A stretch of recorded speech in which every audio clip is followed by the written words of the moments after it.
გამარჯობა და გილოცავთ დღევანდელ დღეს გახლავთ ასტრონომიული გაზაფხული. ანუ 21 მარტს დგება ნამდვილი გაზაფხული, როდესაც დღის და ღამის სიგრძეები ერთმანეთს უტოლდება.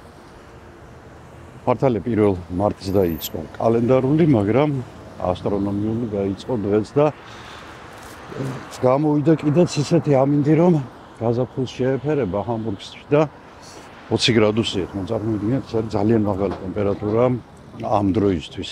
შემდეგ მომავალ დღეებში ეცემა, მაგრამ დღევანდელი დღე გამოვიყენოთ და გამოვიყენოთ ძალიან საინტერესო რაღაცები უნდა გაჩვენოთ დღეს, ამიტომ დარჩით არხზე.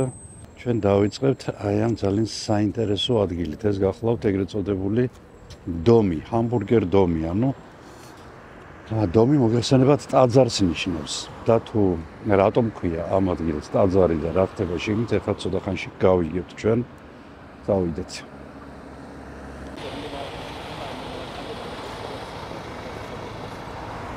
მაშ ასე რა არის ჰამბურგერ დომი.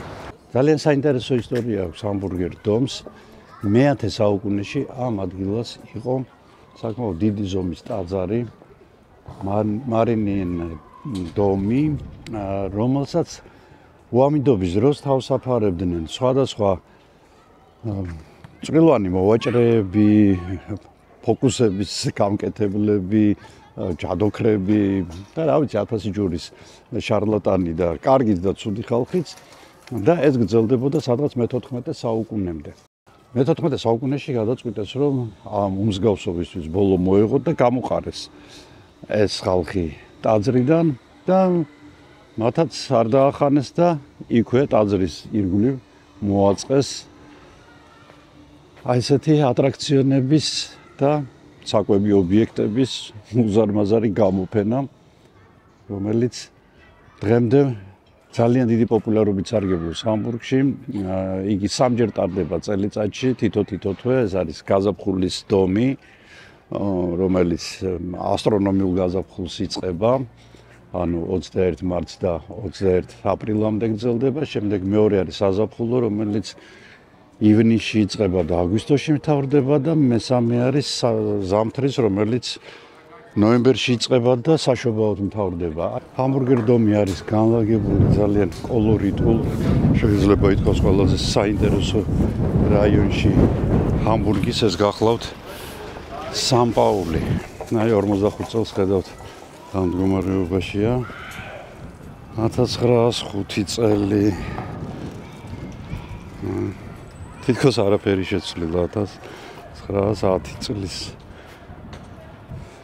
აი 70 წელი, როდესაც ჩვენთან გაქანებულ სოციალიზმს აშენებდნენ, ჰამბურგში ესეთი რამეები ხდებოდა. ესეც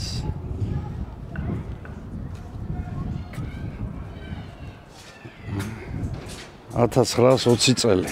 ხედავთ როგორ გადანათებულია დომი და რა ლამაზია. საოცარი ქალაქი იყო ჰამბურგი, მაგრამ მისგან ძალიან ცოტა რამ თუ დარჩა. და სწორედ ამ ყველაფრის მომსწრე არის ეს შენობა, რომელზეც მე ცოტა ხანში მოგიყვებით. ძალიან საინტერესო ისტორია აქვს მას და 5 წელი. ეს ალბათ ყველაზე ტრაგიკული თაობაა ეს ბავშვების, იმიტომ რომ მათ გადაიტანეს როგორც პირველი მსოფლიო ომი, ასევე გადაიტანეს რომ მეორე მსოფლიო ომიც. ესეთ უბედურებებს იწვევს, როდესაც მართლად შიზოფრენიკი ყავს ხოლმე. რა ადამიანი ვერასდროს ვერ სწავლობს, ვერ საკუთარ შეცდომებზე, ვერ სხვის შეცდომებზე და განადგურების და გაპარტახების მეტი არაფერს აკეთებს დედამიწაზე. 50-იან წლებში. ისე უნდა გითხრათ, რომ გერმანია ზუსტად ომის დამთავრებიდან 12 წელიწადში გახდა ნომერ 1 ეკონომიკა ევროპაში. დიახ.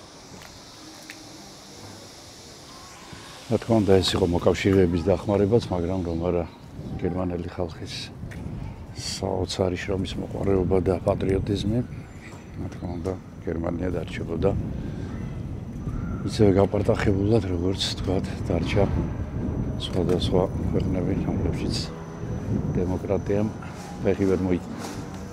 ესეთ გამოცდას გადის ეს საშინელი ატრაქციონი, რომელზეც მე არ ვიცი რამდენი დამამცირებლად დავჯდა.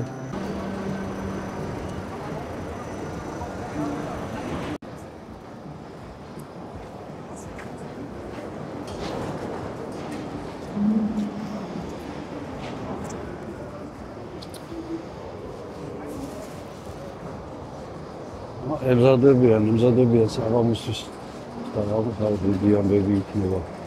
ბოლო გამოცდებს გადის ეთქობა ატრაქციონების ნაწილი. აქეთაც გრძელდება დომი. ანუ ძალიან დიდ ფართობზეა იგი, როგორც გითხარით. 16,000 მეტრზეა გადაშლილი და არის 500-ზე მეტი ატრაქციონი და საკვები ობიექტი. დროებით დავიმშვიდობოთ დომს და გადავინაცვლოთ ძალიან საინტერესო ადგილზე. ეს გახლავთ ეგრეთ წოდებული მწვანე ბუნკერი, რომელიც მწვანე სულაც არ გახლდათ. ეს იყო ესეთი ჯერჯერობით იგი დამთავრებული არ არის, მაგრამ ეს გახლავთ 1942 წელს აშენებული თავდაცვითი ბუნკერი, რომელზეც ზემოთ აი 4-ვე კუთხეში განლაგებული იყო საზენიტო დანადგარები, რომლებსაც უნდა დაეცვათ ჰამბურგი საჰაერო თავდასხმებისგან და თვითონ კედლების სისქე არის დაახლოებით 5 მეტრამდე, 4 მეტრი და 80 სანტიმეტრია, რომელიც არის უმაღლესი ხარისხის ბეტონისგან დამზადებული და მას უნდა გაეძლო ნებისმიერი სიმძლავრის ბომბისთვის. ეს პროპაგანდისტული სულაც იყო, რომ აქ უნდა გადარჩენილიყო და თავი შეეფარებინა 30,000 ჰამბურგელს. აქ იყო მოწყობილი დიდი ზომის საწყობები, სადაც ინახებოდა წყალი, საკვები, ტანსაცმელი, სხვადასხვა საჭირო ნივთები, რომლებიც ადამიანებს დაჭირდებოდათ, რომ აქ ხანგრძლივად ყოფილიყვნენ დაბომბვების დროს. და რა თქმა უნდა, როგორც გითხარით, კედლები, რომლებიც უახლესი ტექნოლოგიის ბეტონისგან იყო დამზადებული. აი ჩვენ შეგვიძლია ახლოს მივიდეთ, თუმცა კადრით ბეტონს ვერ დავადგენთ.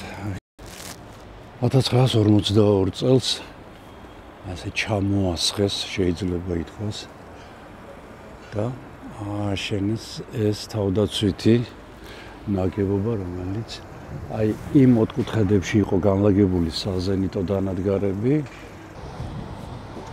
მე ავალ ზემოთ, მაგრამ მანამდე აი შემოწმება უნდა გავიარო და არაფერი აკრძალული არ მაქვს თან.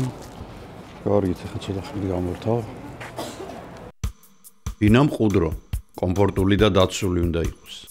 უნდა იყოს, მაგრამ სამწუხაროდ და ხშირად ამის მისაღწევად იმდენ დროს, ენერგიას და ნერვებს ხარჯავთ, რომ რემონტი სტიქიური უბედურების სინონიმი ხდება. საბედნიეროდ მე აღმოვაჩინე სარემონტო კომპანია, სახელად მშენოველი, რომელმაც შემომთავაზა საუკეთესო ხარისხის მომსახურება, რომელშიც შედის არქიტექტურა, პროექტირება, დიზაინი, ხარჯთაღრიცხვა და ყველაფერია სწრაფად, ხარისხიანად და ხელმისაწვდომ ფასებში. კომპანია მშენოველი უკვე ჩემი მშობლიური ქალაქის ბათუმის ბაზარზეც ოპერირებს. კომპანიას აქვს საკუთარი საწარმო, სადაც შეგიძლიათ დაამზადებინოთ ავეჯი, რომლის ინტეგრაციაც იდეალურად მოხდება ახალ გარემონტებულ სივრცეში. ეს რამდენ პრობლემას მოგიხსნით, ალბათ ახსნა არ სჭირდება. სარემონტო კომპანია მშენოველს მე უკვე ვანდე ჩემი ბინის რემონტი. ახლა თქვენი ჯერია. მშენოველის საკონტაქტო ინფორმაციას ვიდეოს აღწერაშიც იპოვით.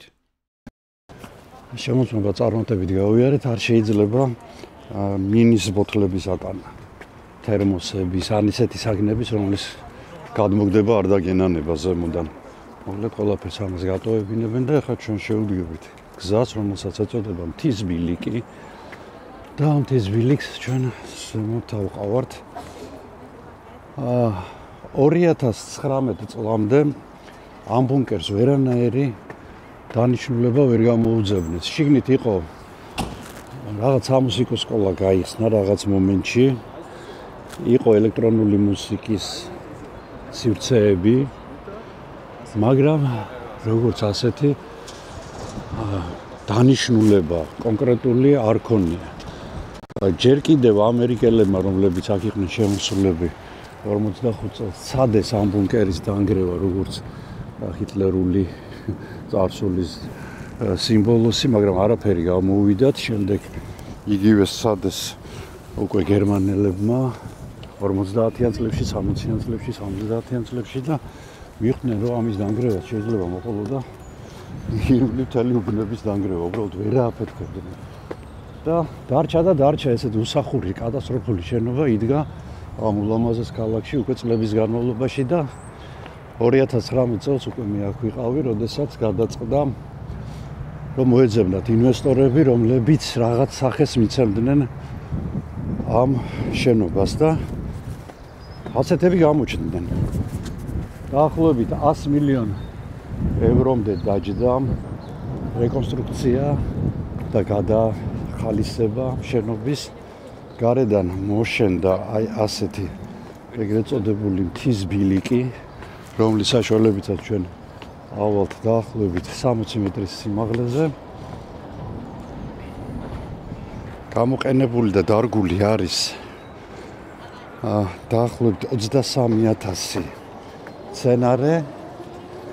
კიდევ 50,000-მდე უნდა იყვნენ მათი რაოდენობა და ამიტომ დღეს ამას ეწოდება Der grüne Bunker, ანუ მწვანე ბუნკერი. იმიტომ რომ ეს იქნება ქალაქში ერთ-ერთი ყველაზე მწვანე შენობა.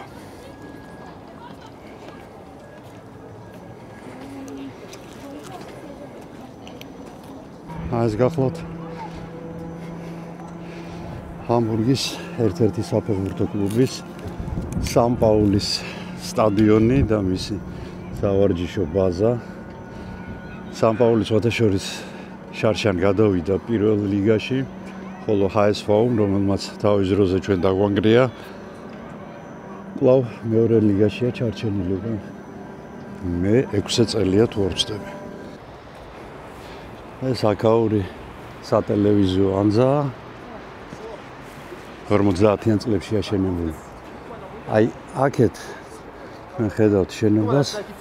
ეს გახლავთ ეგრეთ წოდებული ვასერტურმი, ანუ წყლის საქაჩი, რომელიც ამარაგებდა უბანს წყლით და ზოგადად გერმანიაში ეს წყლის საქაჩები არის საკმაოდ ლამაზი. ხედავთ როგორი არქიტექტურული შედევრია, მე თვითონ მკითხავთ.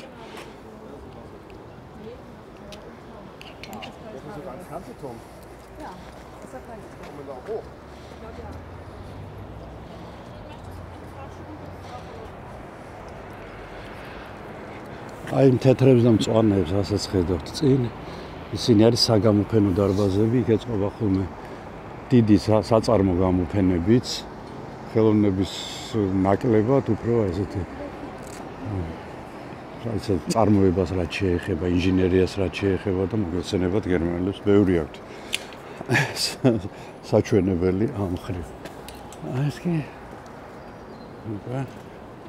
ბუნკერის მწვანე ნაწილი, რომელიც რა თქმა უნდა ეხლა რომ დათვება, უფრო და უფრო გადამწვანდება. არ ვიცი რამდენად კარგად ჩანს. თქვენ როგორი თითქოს ერთ ზოლზეა ყველა შენობა, იმიტომ რომ 5 სართულზე მეტი, 6 სართულზე მეტი აქ არ შენდება. შენდება რა თქმა უნდა ეხლა იქ სასტუმრო შეიძლება იყოს შედარებით მაღალი, მაგრამ ისიც არ გამოირჩევა რაღაცა გიგანტური სიმაღლით.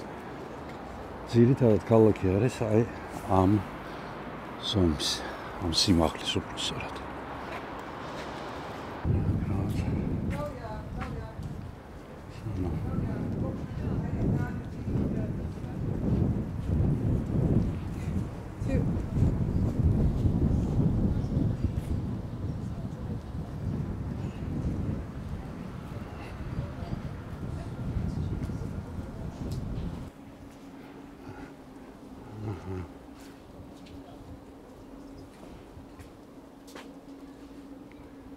აგერ არის მთელი ისტორია.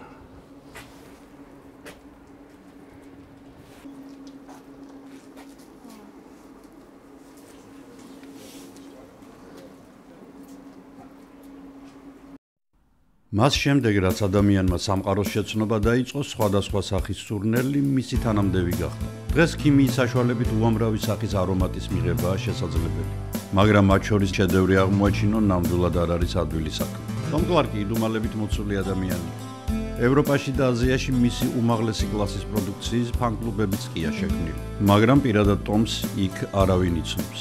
სამაგიეროდ თქვენ გქონდათ ბედნიერება გაგეცნოთ იგი ჩემი ამ ვიდეოების სერიის საშუალებით. ტომი ქართველია და მისი ნამდვილი სახელი ბიძინა ყანჩაველია. და თუ აქამდე ტომ კლარკის მარკით გამომავალი პრემიუმ კლასის ელექტრონული სიგარეტების სითხეები მხოლოდ ევროპული და აზიური ქვეყნების ბაზრებზე გადიოდა, დღეს იგი უკვე საქართველოშიცაა.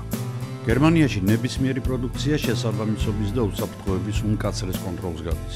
ეს კი ხარისხის და უნებლობის გარანტია. ამიტომ ტომ კლარკის სითხეები ქართული შთაგონების და გერმანული ხარისხის საუკეთესო სინთეზია. სიგარეტის კვამლისგან განსხვავებით მოსაწევ სითხეებში შეუდარებლად ნაკლებია მავნე ნივთიერებების რაოდენობა. თუმცა მაინც გახსოვდეთ, რომ ნიკოტინი დამოკიდებულებას იწვევს და იგი ზიანს აყენებს ორგანიზმს. მე არ მოგიწოდებთ მოწევისკენ, მე მხოლოდ წარმოგიდგენთ ბრენდს, რომელიც გთავაზობთ საუკეთესო ხარისხის პროდუქციას. როგორც უკვე გითხარით, ტომ კლარკის უნიკალური არომატების მქონე სითხეების შეძენა უკვე თბილისშიც შეგიძლიათ.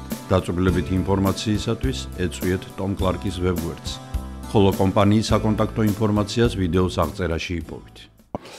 43 წლის ივნისის ბოლოს, ივლისის დასაწყისში ბრიტანელებმა ამერიკელების დახმარებით შეიმუშავეს ოპერაცია გომორა. მოგეხსენებათ გომორა, სოდომის და გომორას ერთ-ერთი ორი ბიბლიური ქალაქის, რომლებიც დაიწვა, ერთმა დაწვა უბრალოდ, ასეთ სახელი დაარქვეს, მოვეფარები და მართლაც გომორა მოუწყვეს ჰამბურგს.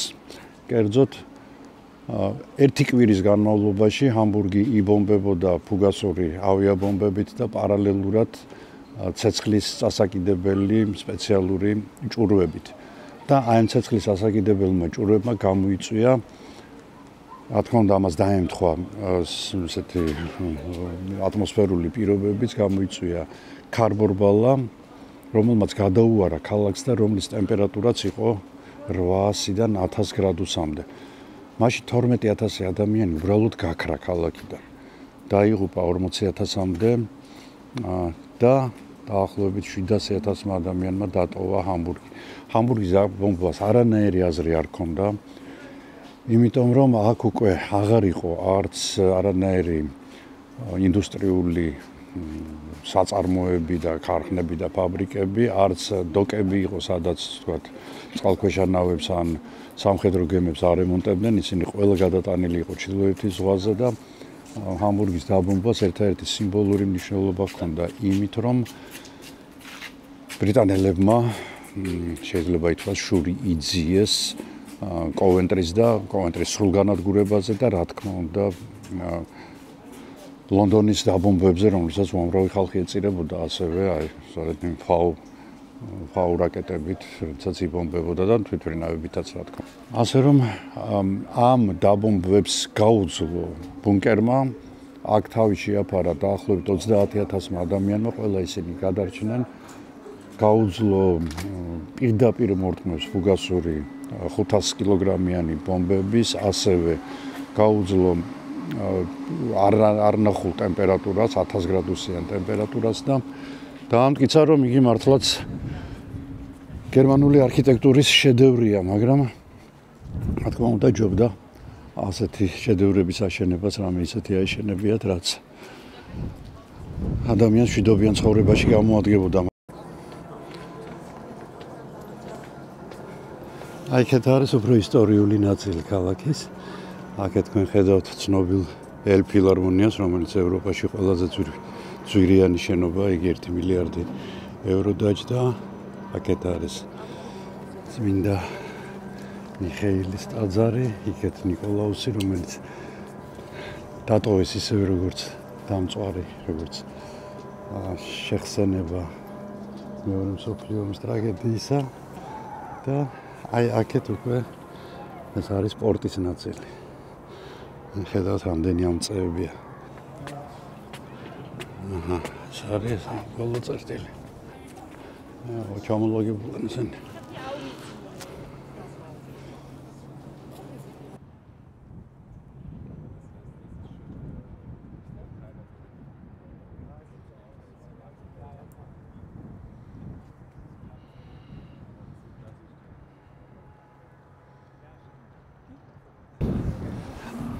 აქედან ჩვენ ახლა წავალთ აი იქით და ძალიან საინტერესო ადგილს გაჩვენებთ. ახლა მე ვარ ჰამბურგის ერთ-ერთ ძალიან საინტერესო ადგილას. ეს შეიძლება ითქვას ჰამბურგის სამართლის გულია. რატომ? იმიტომ რომ აქ არის სამი შენობა. აქედან აი ჩემგან ხელმარცხნივ ეს გახლავთ ეგრეთ წოდებული ამსგერიხტი და ლანდგერიხტი, ანუ აქ განიხილება სამოქალაქო სარჩელები, ისეთი მსუბუქი სარჩელები. ჩემგან ხელმარჯვნივ არის უკვე შტრაფ იუსტიც გებოიდე, ანუ აქ ხდება მძიმე დანაშაულების განხილვა, როგორც არის მკვლელობა, ეკონომიკური დანაშაული, კორუფცია და ასე შემდეგ და სხვათა შორის მას აქვს თავისი დაკავების საკნები, სადაც განთავსებულები არიან მჟავრდებულები. და ცენტრში ეს გახლავთ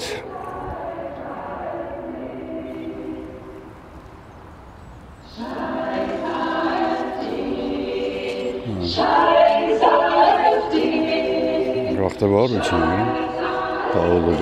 რაღაც ადენაუერის რაღაცა არ ვიცი წავიკითხეთ ასე. ეს გახლავთ ეგრეთ წოდებული ობერლანდსგერიხტი, ანუ თლათ მაღალი სასამართლო, რომელიც განიხილავს სახელმწიფო მნიშვნელობის დანაშაულებს. ეს იქნება სახელმწიფო მოხელეების კორუფცია, საერთაშორისო კორუფციები, აი ძალიან მძიმე დანაშაული, რადაც ითვლება, საქართველოში არ ითვლება კორუფცია და ეკონომიკური დანაშაული არაფრად, თორე აქ ფაქტიურად სერიული მკვლელის დონეზე გადიხარ, როდესაც შენ სახელმწიფოს პარავ ან ხალხს პარავ და რაღაც ფინანსურ მახინაციებში იღებ მონაწილეობას.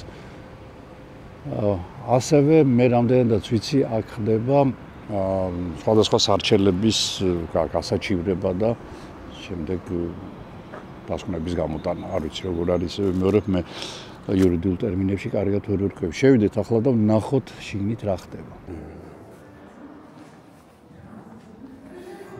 აქ ჰუგო ბოსის სასაცმელში გამოწყობილები რო ივლიდან მოხდებოდათ.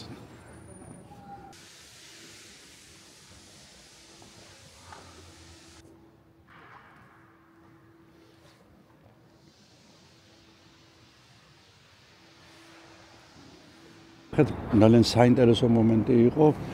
მე და ჩემი მეუღლე ვათვალიერებდით შიგნით გარემოს და ამ დროს ერთ-ერთმა როგორც შემდეგ აღმოჩნდა მოსამართლემ აი ამხელა დაწესებულებს, რომელსაც მათ შემდეგ მითხრა, რომ აი ახლა ხან დავამთავრეო ერთ-ერთი ძალიან სერიოზული საქმის განხილვაო.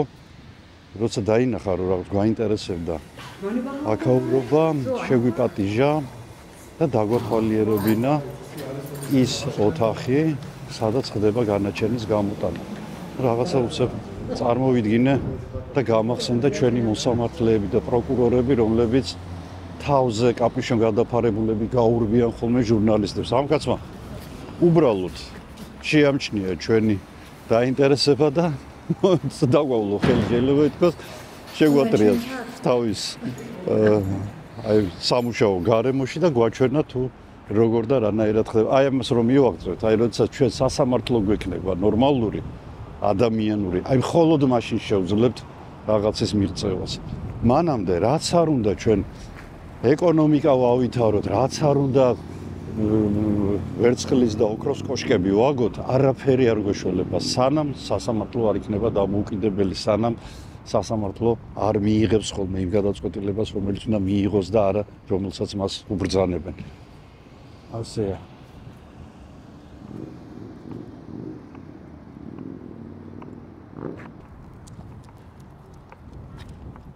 ხედავთ. ამაზე შენობა უკვე პატივისცემიანი მშვალები, როდესაც ესეთ შენობაში შეხვალ. და აქ არის ეგრეთ წოდებული ფეხის წამოსაკრავი ქვები. ეს გახლავთ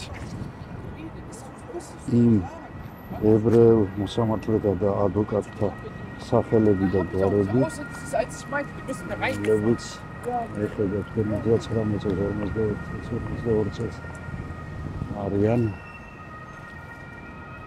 ნაცისტური რეჟიმის მიერ დაჭერილი და შემდეგ უკვე დახოცილები. შევიკუთარებ ნახოთ. არის საშუალება.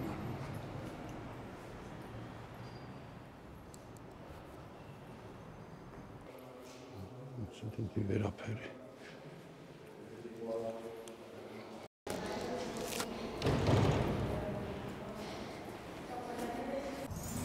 ჩვენ ჩავდივართ უკვე ჰამბურგის ერთ-ერთ უძველეს პარკში, ბოტანიკურ ბაღში, პლანტენბლუმენში, რომელშიც სხვადასხვა კავკასიური ფლორის ყველაზე ლამაზი წარმომადგენლებიც არის შეკრებილი, მათ შორის სხვადასხვა როდოდენდრონები, შქერი, იელი.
რაც ყველაზე მეტად მომწონს მე დასავლეთის, ზოგადად ევროპის პარკებში არის ის, რომ აქ არის მოლები, რომლებსაც შეგიძლიათ იაროთ, გიძლიათ წამოწვეთ, ამოიღოთ თქვენი კომპიუტერი, დაждეთ და იმუშაოთ ბუნების წიაღში.